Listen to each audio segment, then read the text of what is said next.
Hi guys, it's Rebecca Marr here, and I am an intuitive coach, an energy healer, and a somato-emotional body worker. And I want to talk today about radical aliveness and what it means to come to the edge of your skin. So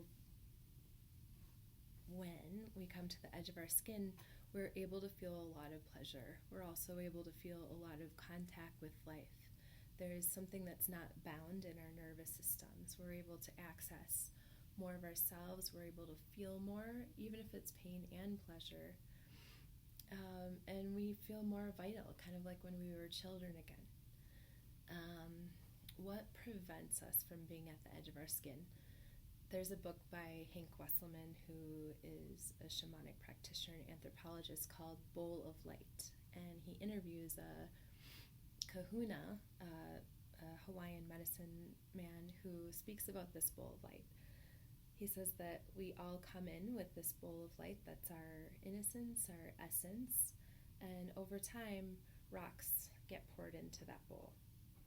More and more negative experiences we have, or wounds, or traumas, or whatever, and then that bowl can get really full if we don't dump it out somehow.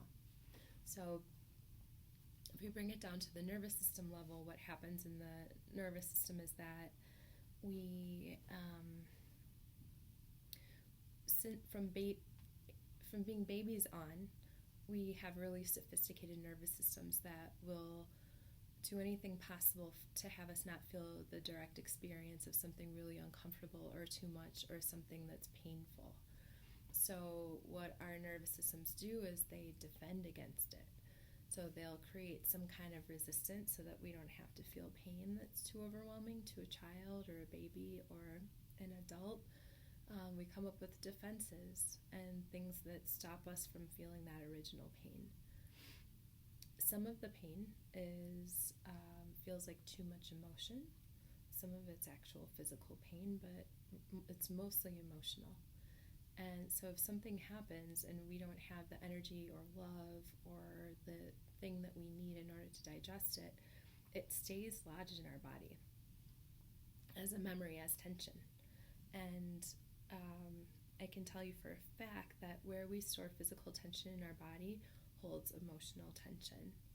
Absolutely. I just did a training called emotional release therapy, and it's pretty intense, where it pushes on these certain points and really hard.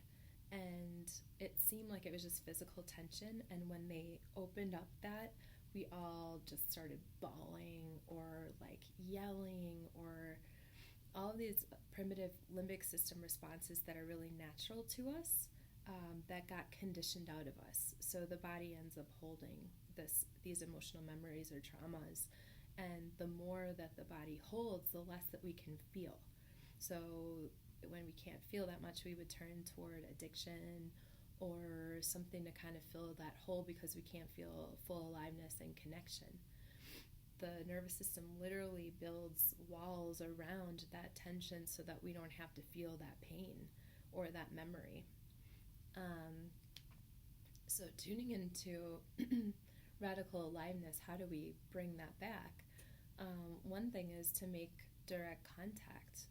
There isn't a way to release that without going around it. You have to directly contact and be with that original experience. So sometimes that might happen through therapy or energy work, but it has to get all the way into the body so that the mind, body, spirit system are all congruent and healing at that issue at the same time. So if we want to bring aliveness back to, let's say, back of my heart feels really injured from a feeling of betrayal or abandonment. And I might not know that, but I might be storing some tension there. So actually physically breaking up the tension, bringing the breath and awareness, a loving awareness to that area, and letting that process or that emotion cycle through can be one way to do it. You can do that in sessions. There's a gentle approach that you can take where you're just holding that part and loving it all the way, but it might not be getting as deep as you'd like it to. So sometimes actual physical pain can help because it forces us to feel the stuff that we didn't want to feel. Um, let's see, so that's one thing. If we look at emotional blockages, like when I think of radical aliveness, I think of how we connect to the divine. It's how we connect to ourselves, how we connect to the divine, how we're able to connect to other people. We're all going to hit the same blockages in all of them. Not rigidly, but to some extent that's going to happen.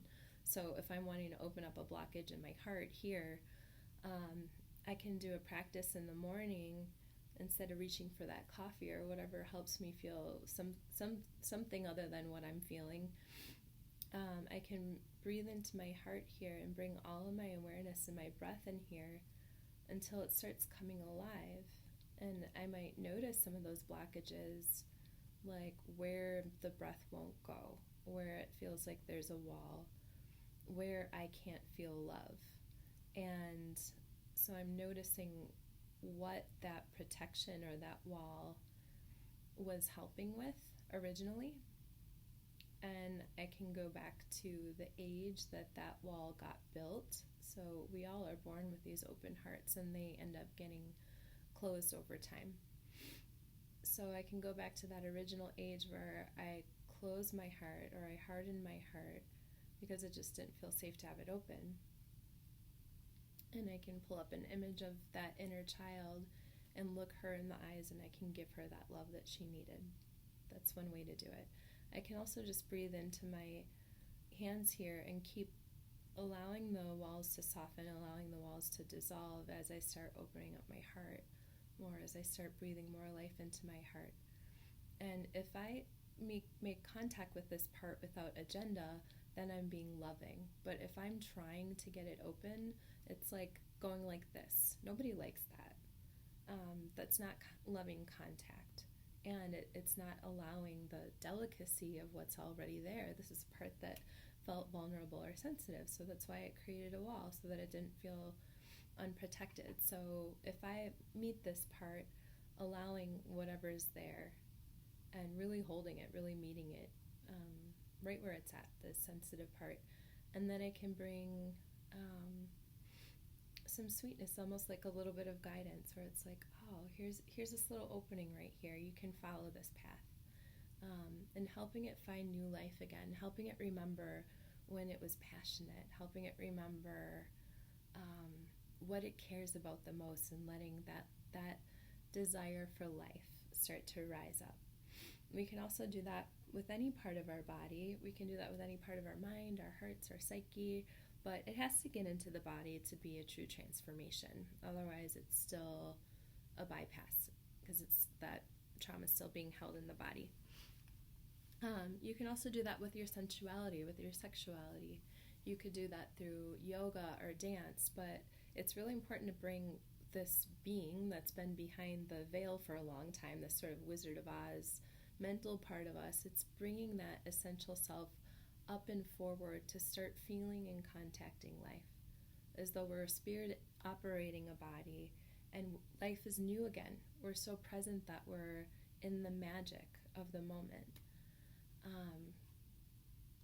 When this happens, there's some of our instinctive nature gets released, so we're not just living this conditioned mental world. There's more of a wildness that's available, and that always brings more aliveness. So we're more in contact with our true, genuine emotions, the instincts of our animal body and what that needs. And the mind, this tiny little part of ourselves, isn't the one running the whole show. There are so many other parts. There's a much wholer living. And this radical aliveness comes down to, and coming to the edge of our skin, comes down to being able to have a greater capacity for all of sensation that life brings. It's being able to say yes to whatever's here without resisting it or building a wall against it, because the isness is going to be here no matter what. You can still change life, you can still react to it in different ways, but what is in the moment is going to be happening in here no matter what. And this is about becoming undefended and in a loving relationship with whatever's there. If you're becoming in relationship with suffering or something painful, you can bring kindness to that. It's not gonna, you can't change it by defending against it, but you can bring kindness and sweetness to these parts of life. You also can let parts of you that feel passionate about life, or that feel alive or curious or vital, you can let yourself explore life through the pleasure body. And that can be a sensual thing. It could be through reawakening your body through your sexuality or your sensuality. It could be through dance. It could be through noticing your senses while you're moving through the world. It could be through opening up that heart and letting it start to grow and grow and grow. So just bringing awareness to both pain and pleasure helps develop our capacity to be present with it and brings us more to the edge of our skin. Another part that I really like about this is bringing ourselves to, bringing the true face forward. So most of us have not felt seen in a perfect way or haven't had perfect parents. And so there's a way that we don't feel very seen, or that we're used to not seeing each other. We're not used to not regarding another human as precious. And a lot of times it ends up just being two minds blabbing at each other. It's not like a true presence or deep listening or direct contact, really, of being to being.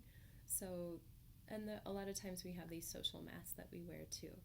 And we haven't even let someone see us for a really long time, unless maybe the last time we were in love, or someone we really trust that we let into our life, like a therapist or something like that. But so it's a wonderful practice to imagine that in your face there's the grace of your being that can start emerging, and letting other people see that face, that genuine, authentic face of your being. Letting other people see your grace rise up, and then you can feel yourself as this magical being that is coming alive with other people, with itself, and with the divine. In this process of reawakening, you can bring the divine into that as well, where the divine is moving through you, moving through your heart, moving through your body, through all of your sensations, and sensations become God. There's a relationship between your body and your human existence and God, where body and soul meet directly, and that is a very blissful state. And I hope this was helpful, and I wish you all well. I hope you look forward to my next video.